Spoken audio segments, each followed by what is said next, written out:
Nagsimula na ang mga aktibidad sa sinulog sa Cabangcalan City sa Negros Occidental.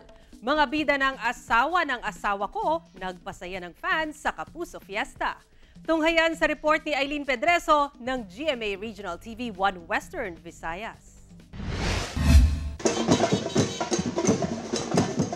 Dinagsa ng mga deboto ang sadsad sa Cabangcalan City sa Negros Occidental noong Biyernes.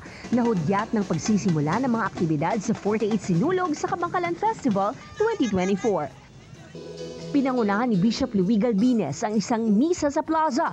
Ang ilang nagsimba, bit-bit pa ang imahe ni Senyor Santo Niño. Dako kay kasamang pasalamat ko sa iya kay nakapasalambat ako sa board sang pangayo ko sang bulig sa iya. Nako sa mahal nga Santo Niño nga mailang lawas sa tanan nga wala sa sablag. Pagkatapos ng sadsad, opisyal nang binuksan ng 48 Sinulog Festival sa pamamagitan ng ingranding fireworks display. Despite sang pandemic, despite sang udet, ari kami mapakod naga-resilient, magatindog, kag magapakita sa iban pa nga mga lugar nga ari ang Cabangcalan nagakalipay sa gyapon nga magselebrar sining ika-48 nga sinulog.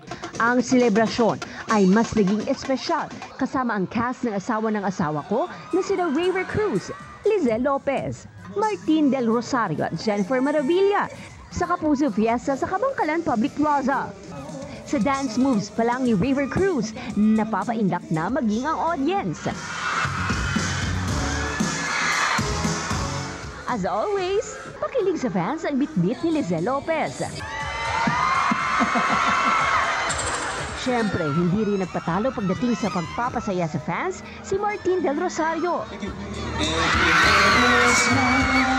Ang voice behind the theme song ng serye na si Jennifer Maravilla ang nagdala naman ng maladibang performance sa audience. Hindi naman makakalimutan ng Kapuso Stars ang experience kasama ang fans sa sinulog sa Cabangcalan City. Sobrang saya na pakiramdam makita yung mga kapuso natin dito sa Cabangcalan City. Ay sana kasi mahal ko sila, sana mahal din nila ako. Sobrang nag-enjoy ako. Alam mo yun, sobrang saya ko po na nakabalik kami ulit dito. Sobrang excited din po ako kasi talagang alam ko kapag talagang regional, iba yung energy talaga. Mula sa GMA Regional TV, 1 Western Visayas, Eileen Pedreso, nagbabalita para sa GMA Integrated News.